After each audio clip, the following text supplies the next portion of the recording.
사랑하는 여러분, 오늘도 이렇게 귀한 시간을 함께 할 수 있어서 참 감사합니다. 요즘 날씨가 어떤가요? 아침, 저녁으로 제법 쌀쌀해졌죠? 건강 잘 챙기시길 바랍니다. 오늘 이 시간에는 마태복음 6장을 함께 살펴보려고 하는데요. 이 말씀이 정말 우리 인생에서 꼭 필요한 보물 같은 가르침을 담고 있거든요. 자, 여러분께 질문 하나 드려볼까요? 살면서 남들에게 인정받고 싶은 마음, 누구나 한 번쯤 가져보셨을 겁니다. 교회에서 헌금할 때도, 기도할 때도, 또 좋은 일 할 때도 말이에요. 아, 저 사람 참 믿음이 좋네 하는 말. 한마디 듣고 싶어서 괜히 더 큰 소리로 기도해 본 적 있으신가요? 솔직히 저도 그런 적 있었습니다. 우리 모두 사람이니까요. 그런데 예수님께서 이 마태복음 6장에서 정말 놀라운 말씀을 하세요. 은밀한 중에 보시는 하나님에 대해서 말씀하시거든요. 사람들 눈에 보이려고 하지 말고 오직 하나님만 바라보라고 하십니다. 이게 얼마나 큰 가르침인지 아십니까? 오늘 우리가 함께 나눌 이야기는 크게 세 가지입니다. 첫째는 구제와 기도와 금식, 이 세 가지를 어떻게 해야 하는지에 대한 말씀이고요. 둘째는 우리가 어디에 마음을 두고 살아야 하는지, 하늘의 보물에 대한 이야기입니다. 그리고 마지막으로는 염려하지 말라는 예수님의 따뜻한 위로의 말씀이지요. 특히 오늘 말씀 중에 주기도문이 나오는데요. 우리가 평생 외워서 기도하는 그 귀한 기도문이 바로 이 마태복음 6장에 나온답니다. 어렸을 때부터 외웠던 그 기도의 깊은 뜻을 오늘 함께 되새겨보면 참 좋을 것 같습니다. 60, 70평생을 사시면서 참 많은 걱정도 하시고 자식들 걱정에 밤잠 설친 날도 많으셨을 거예요. 생활비 걱정, 건강 걱정, 이것저것 걱정이 참 많지요. 그런데 예수님께서 염려하지 말라고 하십니다. 공중의 새들도 먹이시고 들의 백합화도 입히시는 하나님. 아버지께서 어찌 우리를 돌보지 않으시겠느냐고 말씀하세요. 오늘 이 시간이 끝날 때쯤이면 여러분의 마음속에 있던 무거운 짐 하나쯤은 내려놓으실 수 있을 겁니다. 그리고 내가 정말 하나님의 자녀구나 하는 확신이 더 깊어지실 거예요. 그러니 편안한 마음으로 차 한 잔 드시면서 천천히 들어주시면 좋겠습니다. 자, 그럼 이제 본격적으로 마태복음 6장 속으로 들어가 볼까요? 마음의 문을 활짝 열어주세요. 2000년 전 예수님께서 하신 말씀이지만 지금 바로 우리에게 하시는 말씀처럼 생생하게 들려올 겁니다. 마태복음 6장은 예수님께서 산 위에서 제자들과 수많은 사람들에게 가르치신 산상수훈의 핵심 부분입니다. 5장에서 참된 의에 대해 말씀하신 예수님께서 이제 6장에서는 그 의를 실천하는 구체적인 방법에 대해 말씀하시지요. 예수님께서 가장 먼저 말씀하신 것은 사람에게 보이려고 그들 앞에서 너희 의를 행하지 않도록 주의하라는 것이었습니다. 참 중요한 말씀이에요. 왜냐하면 우리는 살다 보면 자꾸 남의 눈을 의식하게 되거든요. 좋은 일 하나 하면 누가 봐줬으면 좋겠고, 헌금 낼 때도 목사님이나 장로님이 알아줬으면 하는 마음이 생기기 쉽습니다. 제가 옛날에 한 권사님 이야기를 들은 적이 있는데요. 그분이 교회에 아주 큰 헌금을 하셨대요. 그런데 그걸 몰래 하신 게 아니라 주일 낮 예배 시간에 많은 사람들이 보는 앞에서 하셨어요. 물론 헌금 자체는 좋은 일이지요. 그런데 그분이 헌금하고 난 뒤에 교회 사람들에게 계속 그 이야기를 하시더래요. 내가 이번에 얼마를 냈는데 하면서요. 예수님께서 경계하신 것이 바로 이런 마음이었습니다. 예수님은 구제할 때 오른손이 하는 것을 왼손이 모르게 하라고 하셨어요. 얼마나 은밀하게 하라는 말씀입니까? 이건 과장법이지요. 실제로 오른손이 하는 걸 왼손이 모를 수는 없잖아요. 그만큼 조용히 아무도 모르게 하라는 뜻입니다. 구제받는 사람조차도 누가 도와줬는지 모르게 할 수 있으면 그렇게 하라는 겁니다. 당시 유대 사회에는 의인들이라고 불리는 사람들이 있었습니다. 주로 바리새인들이었지요.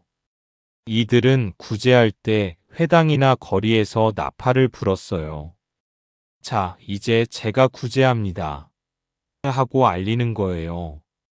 사람들이 다 보는 앞에서 가난한 사람들에게 돈을 나눠주고 그러면서 저 사람 참 의롭네, 신실하네 하는 칭찬을 듣고 싶어 했습니다.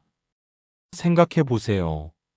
어려운 사람이 도움을 받는 건 좋은 일이에요.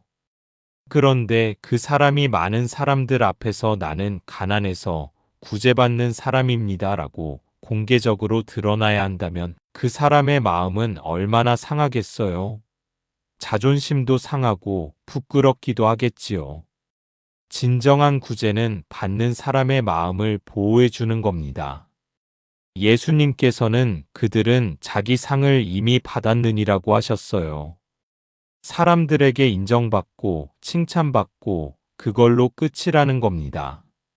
하나님께는 아무 상도 없다는 말씀이지요. 그런데 은밀하게 구제하는 사람은 어떻습니까? 은밀한 중에 보시는 내 아버지께서 갚으시리라 하셨습니다. 하나님께서 다 보고 계시고 하나님께서 갚아주신다는 거예요. 여러분, 살다 보면 좋은 일에도 아무도 몰라주는 때가 있지요? 이웃을 도와줘도 교회 일을 열심히 해도 아무도 알아주지 않으면 서운할 때가 있어요. 내가 이렇게 했는데 왜 아무도 몰라주지? 하는 생각이 들 수도 있습니다. 그런데 예수님께서 위로해 주십니다. 하나님 아버지는 다 보고 계신다고요. 그리고 하나님께서 갚아주신다고 하셨어요. 이게 얼마나 큰 위로입니까? 그 다음에 예수님께서 기도에 대해 말씀하십니다. 기도 역시 남들에게 보이려고 하지 말라고 하시지요.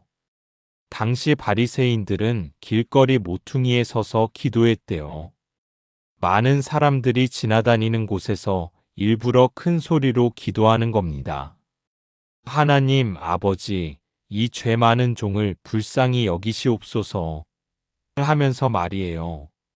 그러면 지나가던 사람들이 아이고, 저 사람 참 경건하네 하고 쳐다보게 되지요. 예수님께서는 너는 기도할 때에 내 골방에 들어가 문을 닫고 은밀한 중에 계신 내 아버지께 기도하라고 하셨습니다. 골방이라는 것은 집안의 가장 깊숙한 곳, 아무도 없는 조용한 곳을 말합니다. 그곳에서 혼자 하나님과 대화하라는 거예요. 사람들 눈에 보이려고 하는 기도가 아니라 진심으로 하나님과 교제하는 기도를 하라는 말씀입니다. 저는 예전에 새벽 기도회에 나가면서 느낀 게 있는데요. 어떤 분들은 정말 은밀하게 기도하세요. 작은 소리로 눈물을 흘리면서 간절하게 기도하시는 모습을 보면 그분의 기도가 하늘에 닿는 것 같아요. 그런데 어떤 분들은 새벽 기도회에서도 큰 소리로 주여, 주여 하면서 마치 다른 사람들에게 들려주려는 것처럼 기도하시는 경우가 있어요. 물론 열정적으로 기도하는 것 자체는 나쁜 게 아니지만 진심은 소리의 크기에 있지 않다는 걸 기억해야 해요. 그리고 예수님께서는 기도할 때 이방인과 같이 중언부언하지 말라고 하셨습니다. 중언부언이라는 것은 같은 말을 반복하고 또 반복하는 거예요. 마치 주문처럼 말이지요. 당시 이방 종교에서는 기도할 때 신의 이름을 수백 번씩 반복해서 불렀대요. 그래야 신이 들어준다고 믿었거든요. 그런데 우리 하나님은 그런 분이 아니에요. 구하기 전에 너희에게 있어야 할 것을 하나님, 너희 아버지께서 아시느니라고 하셨습니다. 하나님은 우리가 말하기도 전에 이미 다 아시는 분이에요. 그런데도 왜 기도하라고 하실까요? 기도는 하나님께 정보를 알려드리는 게 아니에요. 기도는 하나님과의 교제이고 우리가 하나님을 의지한다는 것을 표현하는 거예요. 아이가 아버지에게 하는 대화처럼 말이지요. 그리고 드디어 나옵니다. 우리가 너무나 잘 아는 주기도문이요. 그러므로 너희는 이렇게 기도하라 하시면서 예수님께서 직접 가르쳐 주신 기도문입니다. 이 기도문을 천천히 되새겨 볼까요? 하늘에 계신 우리 아버지여로 시작하지요. 하나님을 아버지라고 부를 수 있다는 게 얼마나 놀라운 특권입니까? 구약시대 사람들은 감히 하나님을 아버지라고 부르지 못했어요. 너무나 거룩하고 높으신 분이라고 생각했거든요. 그런데 예수님께서 우리에게 하나님을 아버지라고 부르라고 가르쳐 주셨어요. 우리는 하나님의 자녀라는 거예요. 이름이 거룩히 여김을 받으시오며라고 기도합니다. 하나님의 이름이 거룩하게 여겨지기를 원한다는 뜻이에요. 우리 삶을 통해서, 우리 말과 행동을 통해서 하나님의 이름이 영광스럽게 드러나기를 바라는 기도입니다. 이게 기도의 첫 번째 내용이에요. 내 필요가 아니라 하나님의 영광이 먼저라는 거지요. 나라가 임하시오며라고 기도합니다. 하나님의 나라가 이 땅에 임하기를 원하는 기도예요. 하나님의 통치가 우리 삶 가운데, 우리 가정에, 우리 사회에, 이 세상에 이루어지기를 바라는 거지요. 하나님께서 왕 되시고 주인 되시는 나라를 사모하는 마음입니다. 뜻이 하늘에서 이루어진 것 같이 땅에서도 이루어지이다라고 기도합니다. 하늘에서는 하나님의 뜻이 완벽하게 이루어지잖아요. 천사들이 순종하고 모든 것이 하나님의 뜻대로 되지요. 그런데 이 땅에서는 아직 그렇지 않아요. 죄와 악이 가득하고 사람들이 하나님을 거역하기도 합니다. 그래서 이 땅에서도 하늘에서처럼 하나님의 뜻이 이루어지기를 간구하는 거예요. 여기까지가 하나님과 관련된 기도입니다. 하나님의 이름, 하나님의 나라, 하나님의 뜻이 먼저예요. 우리 필요보다 하나님을 먼저 생각하는 거지요. 이게 정말 중요한 기도의 원리입니다. 그 다음부터는 우리의 필요에 대한 기도가 나옵니다. 오늘 우리에게 일용할 양식을 주시옵고라고 기도하지요. 일용할 양식이라는 것은 오늘 하루 필요한 양식을 말합니다. 내일 모레 것까지 미리 구하는 게 아니에요. 오늘 필요한 것만 구하는 거예요. 이게 무슨 뜻일까요? 우리가 하나님을 날마다 의지하며 살라는 뜻입니다. 출애굽한 이스라엘 백성들이 광야에서 만나를 먹을 때를 생각해 보세요. 하나님께서는 날마다 만나를 주셨어요. 내일 것까지 모아두면 썩어버렸지요. 매일매일 하나님께 의지하며 살라는 교훈이었습니다. 우리도 마찬가지예요. 오늘 하루도 하나님이 주시는 은혜로 산다는 것을 고백하는 기도입니다. 생각해 보세요. 우리가 먹는 밥 한 끼도 사실은 하나님의 은혜예요. 씨앗을 땅에 심어서 싹이 나고 자라서 열매 맺기까지 그 모든 과정에 하나님의 손길이 있어요. 비를 내리시고 햇빛을 주시고 계절을 주관하시는 하나님의 은혜가 없다면 우리는 밥 한 끼도 먹을 수 없어요. 그런데 우리는 그걸 당연하게 여기며 살 때가 많지요. 그래서 날마다 일용할 양식을 주시옵소서 하고 기도하며 모든 것이 하나님의 은혜임을 기억하는 거예요. 우리가 우리에게 죄 지은 자를 사하여 준 것 같이 우리 죄를 사하여 주시옵고라고 기도합니다. 이 부분이 참 중요해요. 우리가 다른 사람을 용서한 것 같이 우리도 용서해 달라는 거예요. 다시 말하면 우리가 다른 사람을 용서하지 않으면 하나님께서도 우리를 용서하지 않으신다는 뜻이지요. 이게 쉽지 않아요. 특히 나이 들수록 쌓인 상처가 많잖아요. 자식들에게 서운한 일도 있고, 형제자매들과의 갈등도 있고, 친구 때문에 마음 아팠던 일도 있어요. 오랜 세월 살면서 쌓인 원망과 미움이 마음속에 있을 수 있어요. 그런데 예수님께서는 그걸 내려놓으라고 하세요. 용서하라고 하십니다. 나중에 예수님께서 이 부분을 더 자세히 설명하시는데요. 너희가 사람의 잘못을 용서하면 너희 하늘 아버지께서도 너희 잘못을 용서하시려니와 너희가 사람의 잘못을 용서하지 아니하면 너희 아버지께서도 너희 잘못을 용서하지 아니하시리라고 하셨어요. 참 엄중한 말씀이지요. 왜 이렇게까지 말씀하실까요? 용서가 그만큼 중요하기 때문입니다. 용서하지 못하고 미움을 품고 사는 것은 결국 자기 자신을 해치는 거예요. 미움은 미워하는 사람보다 미워하는 나를 더 괴롭게 합니다. 밤에 잠도 못 자고 마음도 불편하고 건강도 나빠져요. 그래서 예수님께서 용서하라고 하시는 거예요. 용서는 상대방을 위한 것이기도 하지만 무엇보다 나를 위한 거예요. 저는 한 할머니를 아는데요. 그분이 며느리와 사이가 안 좋았대요. 아들이 결혼하고 나서 며느리가 시어머니를 잘 모시지 않았다고 느끼셨나 봐요. 그래서 20년 넘게 며느리를 미워하며 사셨어요. 교회는 다니셨는데 마음속에 미움을 품고 계셨던 거지요. 그러다가 어느 날 목사님 설교를 듣고 깨달으셨대요. 내가 며느리를 용서하지 않으면 하나님께서도 나를 용서하지 않으신다는 말씀을 듣고 충격을 받으신 거예요. 그날 밤 그분이 혼자 기도하시면서 며느리를 용서하기로 결심하셨대요.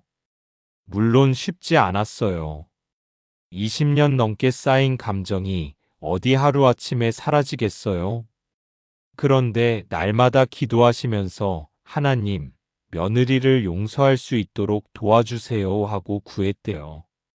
그리고 조금씩 변화가 일어났어요.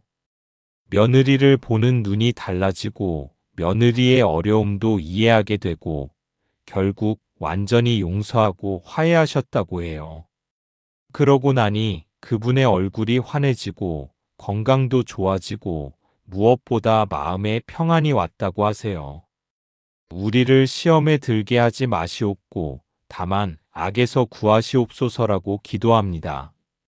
시험이라는 것은 우리를 죄짓게 만드는 유혹을 말해요.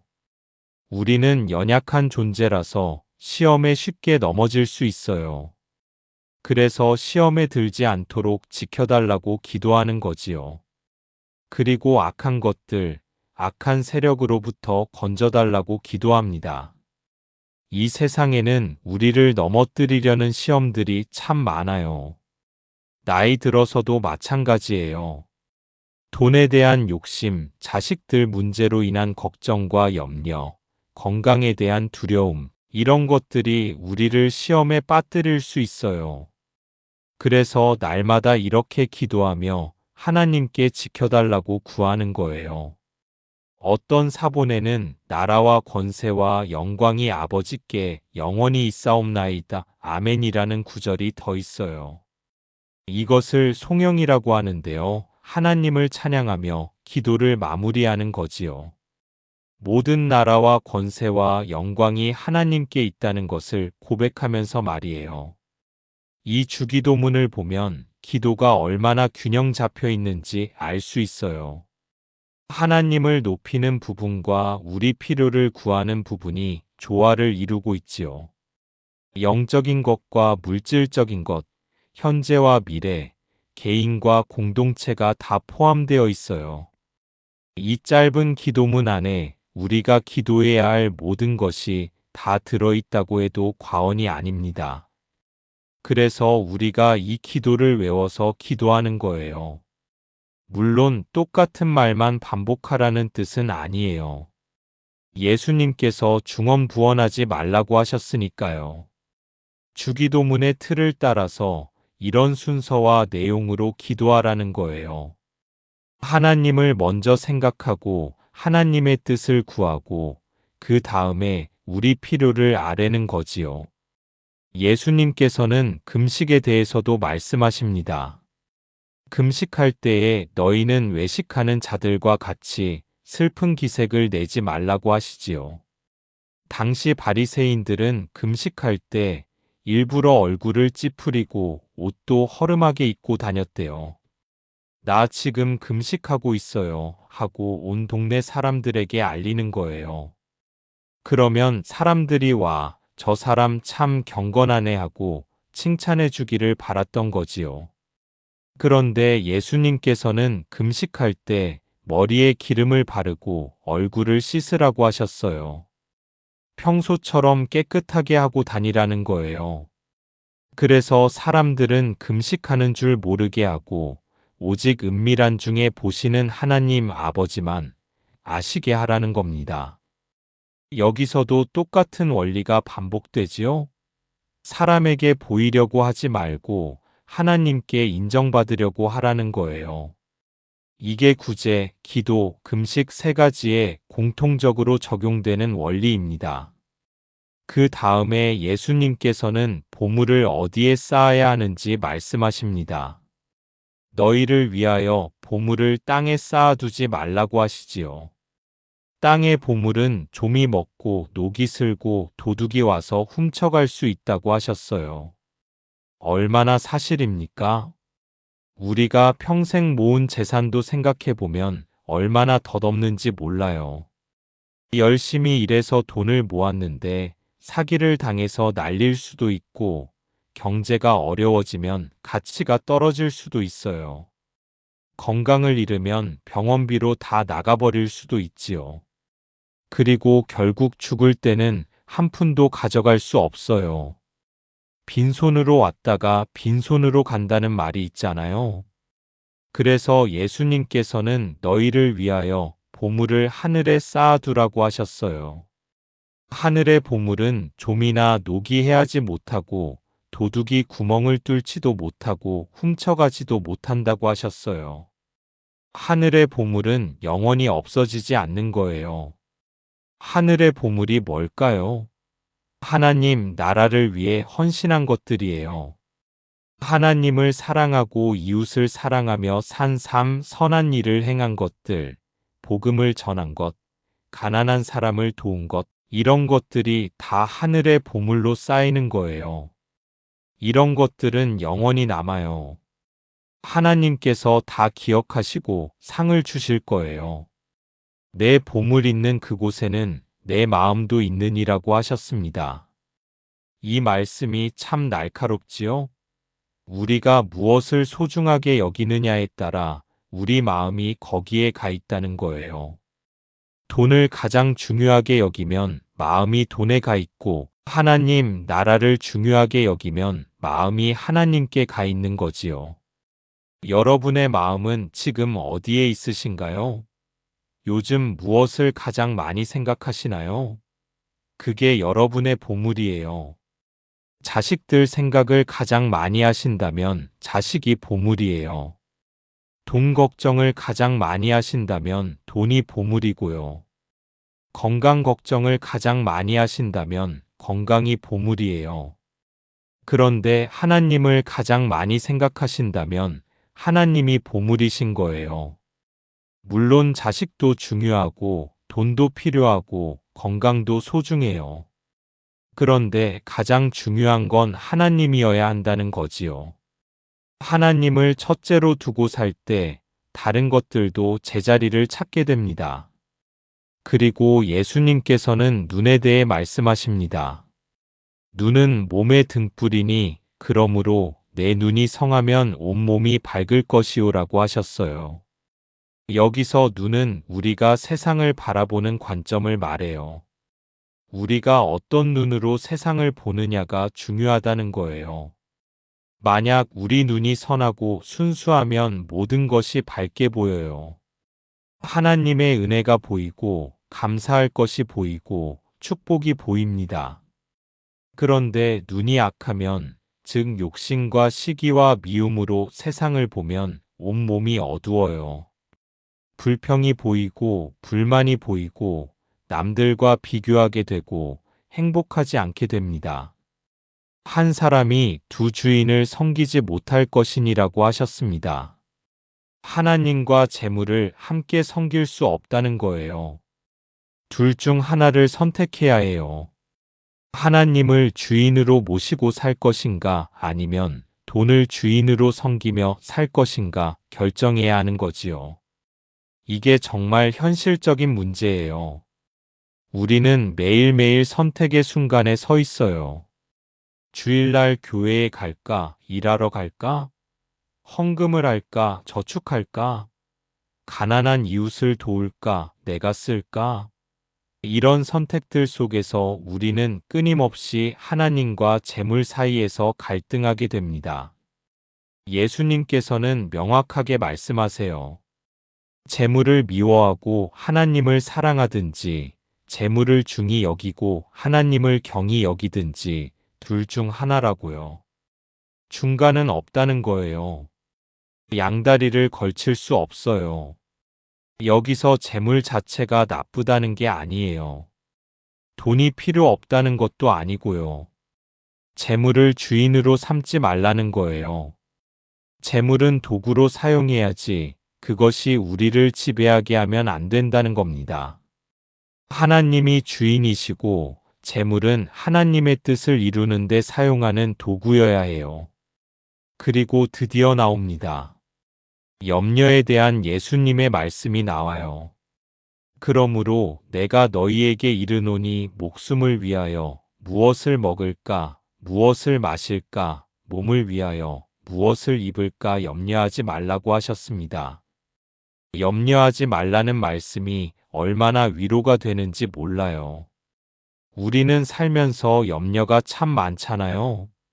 특히 나이 들수록 걱정이 늘어나요. 먹고 사는 문제, 건강 문제, 자식 문제, 이것저것 걱정할 게 너무 많아요. 그런데 예수님께서 염려하지 말라고 하세요. 왜 염려하지 말아야 할까요? 예수님께서 그 이유를 설명해 주십니다. 목숨이 음식보다 중하지 아니하며 몸이 의복보다 중하지 아니하냐고 하셨어요. 생각해 보세요. 하나님께서 우리에게 생명을 주셨어요. 이 귀한 생명을 주신 하나님께서 그 생명을 유지하는데 필요한 음식과 옷을 주지 않으시겠어요? 더 중요한 것을 주신 분이 덜 중요한 것을 안 주실 리가 없지요. 그리고 예수님께서 공중의 새를 보라고 하십니다. 공중의 새를 보라 심지도 않고 거두지도 않고 창고에 모아들이지도 아니하되 너희 하늘 아버지께서 기르시나니 너희는 이것들보다 귀하지 아니하냐고 하셨어요. 참새를 생각해 보세요. 참새가 씨를 심나요? 농사를 짓나요? 창고에 곡식을 모아두나요? 아무것도 안 해요. 그런데 살아 있어요. 날마다 먹이를 찾아서 먹고 살아가요. 누가 먹여 살리나요? 하나님께서 먹여 살리시는 거예요. 여러분, 새들이 아침에 지저귀는 소리 들어보셨지요? 얼마나 즐거워 보이는지 몰라요. 걱정 없이 노래하며 살아가요. 물론 새들도 먹이를 찾아다녀요. 그런데 염려하지는 않아요. 내일 먹을 것이 없으면 어쩌나 하고 걱정하지 않는다는 거예요. 그런데 사람은 새보다 훨씬 귀한 존재예요. 하나님의 형상대로 지음받았고 하나님의 자녀가 된 존재잖아요. 그런 우리를 하나님께서 어찌 돌보지 않으시겠어요? 새도 먹이시는 하나님께서 우리를 더욱 돌보실 거예요. 너희 중에 누가 염려함으로 그 키를 한 자라도 더할 수 있겠느냐고 하셨습니다. 이 말씀이 참 지혜로워요. 염려한다고 해서 문제가 해결되나요? 아니에요. 오히려 염려하면 건강만 나빠지지요. 잠도 못 자고 소화도 안 되고 혈압도 올라가요. 염려는 아무 도움이 안 돼요. 그리고 들의 백합화를 보라고 하십니다. 들의 백합화가 어떻게 자라는가 생각하여 보라. 수고도 아니하고 길쌈도 아니하느니라고 하셨어요. 백합화가 옷을 만들어 입나요? 아무것도 안 해요. 그냥 자라날 뿐이에요. 그런데 그 아름다움을 보세요. 예수님께서는 솔로몬의 모든 영광으로도 입은 것이 이 꽃 하나만 갖지 못하였느니라고 하셨어요. 솔로몬은 이스라엘 역사상 가장 부유하고 영화로웠던 왕이에요. 그가 입었던 화려한 옷들도 들판에 작은 꽃 하나만 못하다는 거예요. 그만큼 하나님께서 만드신 자연의 아름다움이 놀랍다는 말씀이지요. 오늘 있다가 내일 아궁이에 던져지는 들풀도 하나님이 이렇게 입히시거든 하물며 너희일까 보냐고 하셨습니다. 들의 풀은 얼마 못 가서 시들어 버려요. 베어서 불에 태워버리지요. 그런 풀도 하나님께서 아름답게 입히시는데 하물며 하나님의 자녀인 우리를 어찌 입히지 않으시겠느냐는 거예요. 믿음이 작은 자들아라고 하십니다. 염려한다는 것은 결국 하나님을 신뢰하지 못하는 거예요. 하나님께서 우리를 돌보실 것을 믿지 못하기 때문에 염려하는 겁니다. 그래서 예수님께서 믿음이 작다고 하시는 거지요. 그러므로 염려하여 이르기를 무엇을 먹을까, 무엇을 마실까, 무엇을 입을까 하지 말라고 하셨습니다. 이는 다 이방인들이 구하는 것이라 너희 하늘 아버지께서 이 모든 것이 너희에게 있어야 할 줄을 아시느니라고 하셨어요. 이방인들, 즉 하나님을 모르는 사람들은 이런 것들을 위해서 살아요. 먹고 마시고 입는 것이 인생의 전부인 거지요. 그런데 우리는 달라요. 우리에게는 하늘 아버지가 계셔요. 그 아버지께서 우리에게 필요한 모든 것을 아시고 공급해 주실 거예요. 부모님이 자식을 키울 때 생각해 보세요. 아이가 굶어 죽게 내버려 둘 부모가 있나요? 없어요. 부모는 자기가 굶더라도 자식은 먹이려고 하잖아요. 하물며 우리 하늘 아버지께서야 얼마나 더하시겠어요. 우리를 굶기시거나 벌거벗겨 두시지 않으실 거예요. 그리고 예수님께서 가장 중요한 말씀을 하십니다. 그런즉 너희는 먼저 그의 나라와 그의 의를 구하라 그리하면 이 모든 것을 너희에게 더하시리라고 하셨어요. 이게 핵심이에요. 우리가 해야 할 일은 하나님 나라와 하나님의 의를 먼저 구하는 거예요. 하나님을 첫째로 삼고 하나님의 뜻대로 살려고 노력하는 거지요. 그러면 하나님께서 우리에게 필요한 것들을 다 주신다는 겁니다. 먼저 구하라는 말에 주목하세요. 하나님 나라를 첫 번째로 가장 중요하게 생각하라는 거예요. 다른 것들보다 우선순위를 두라는 겁니다. 그러면 다른 것들은 저절로 따라온다는 거예요. 더하시리라는 말씀이 있잖아요. 하나님께서 덤으로 주신다는 거예요. 생각해 보세요. 우리가 하나님을 열심히 섬기고 하나님의 뜻대로 살려고 하는데 하나님께서 우리를 굶기시겠어요? 절대 그럴 리가 없어요. 하나님께서 책임지시고 돌봐주실 거예요. 저는 평생 하나님을 섬기며 살아온 많은 어르신들을 봐왔는데요. 그분들이 하시는 말씀이 다 똑같아요. 하나님께서 한 번도 굶기신 적이 없다고요. 때로는 어려울 때도 있었지만 하나님께서 항상 필요한 것을 공급해 주셨다고 해요. 때로는 예상치 못한 방법으로, 때로는 사람을 통해서 하나님께서 길을 열어주셨다는 거예요. 그러므로 내일 일을 위하여 염려하지 말라. 내일 일은 내일이 염려할 것이요 한날의 괴로움은 그날로 족하니라고 하셨습니다. 이 말씀이 얼마나 실제적인지 몰라요. 우리는 자꾸 내일, 모레, 내년, 10년 후를 걱정해요. 아직 오지도 않은 미래를 걱정하느라 오늘을 못 사는 거예요. 그런데 예수님께서는 오늘만 생각하라고 하세요. 오늘 하루만 살라는 거예요. 물론 계획을 세우지 말라는 게 아니에요. 미래를 위해 준비하는 것 자체가 나쁜 게 아니지요. 그런데 아직 오지도 않은 일을 걱정하며 괴로워하지는 말라는 거예요. 내일 일은 내일 염려할 거라고 하셨어요. 내일이 되면 내일의 은혜가 있을 거예요. 오늘, 오늘의 은혜로 살고 내일은 내일의 은혜로 사는 거지요. 한날의 괴로움은 그날로 족하다고 하셨어요. 오늘 하루도 살기 힘든데 내일, 모레 것까지 미리 걱정하며 짊어지지 말라는 겁니다. 이게 정말 지혜로운 삶의 방식이에요. 오늘에 집중하는 거예요. 오늘 하루 하나님께 감사하고 오늘 만나는 사람들을 사랑하고 오늘 주어진 일을 충실히 하는 거지요. 그렇게 하루하루 살다 보면 어느새 한 달이 되고 1년이 되고 평생이 되는 겁니다. 여러분 생각해 보세요. 지금까지 살아오시면서 하나님께서 여러분을 버리신 적이 있나요? 없으시지요? 어려운 때도 있었지만 하나님께서 항상 함께 하셨어요. 길을 열어주셨고 필요한 것을 공급해 주셨어요. 그 하나님께서 앞으로도 똑같으실 거예요.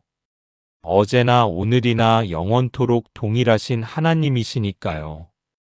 그러니 이제는 염려를 내려놓으세요. 걱정을 내려놓고 하나님께 맡기세요. 하나님께서 다 아시고 돌보실 거예요.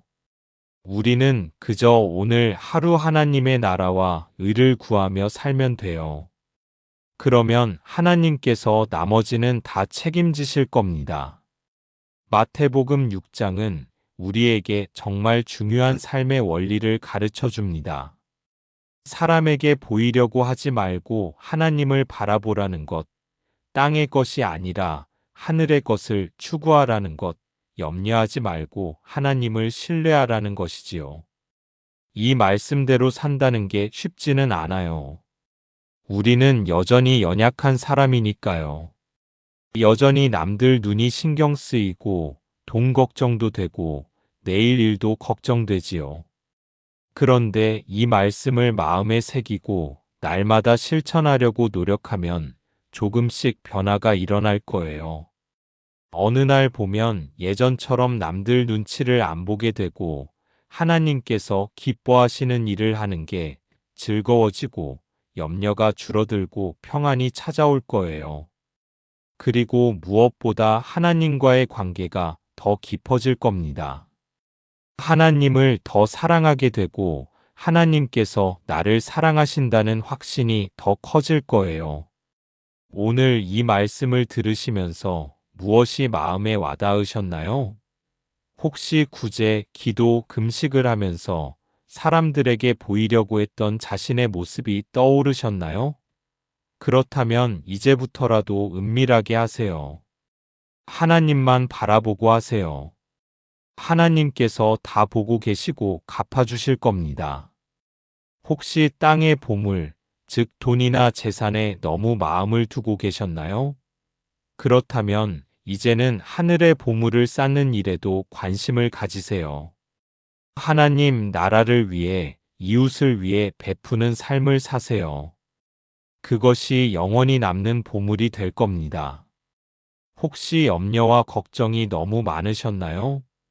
자식 걱정, 건강 걱정, 돈 걱정으로 잠 못 이루는 밤이 많으셨나요? 그렇다면 이제 그 짐을 하나님께 맡기세요. 공중의 새도 먹이시고 들의 백합화도 입히시는 하나님께서 하물며 당신을 돌보지 않으시겠어요? 하나님을 신뢰하세요. 오늘 하루만 생각하고 사세요. 내일 일은 내일 염려할 겁니다. 가장 중요한 것은 먼저 그의 나라와 그의 의를 구하라는 말씀입니다. 하나님을 첫째로 두세요. 하나님을 사랑하고 하나님의 뜻대로 살려고 노력하세요. 그러면 하나님께서 필요한 모든 것을 더해 주실 겁니다. 이것이 예수님께서 가르쳐 주신 삶의 비결입니다. 우리 함께 이 말씀을 붙들고 살아가요. 은밀한 중에 보시는 하나님을 바라보며 하늘의 보물을 쌓으며 염려를 내려놓고 하나님 나라를 먼저 구하며 살아가요. 그러면 우리 삶에 놀라운 평안과 기쁨이 찾아올 겁니다. 오늘도 이 귀한 말씀과 함께 해주셔서 감사합니다. 여러분 모두에게 하나님의 은혜와 평강이 가득하시길 바랍니다. 주님께서 여러분과 여러분 가정을 지켜주시고 복 주시길 기도합니다. 건강 잘 챙기시고 다음 시간에 또 뵙겠습니다. 안녕히 계세요.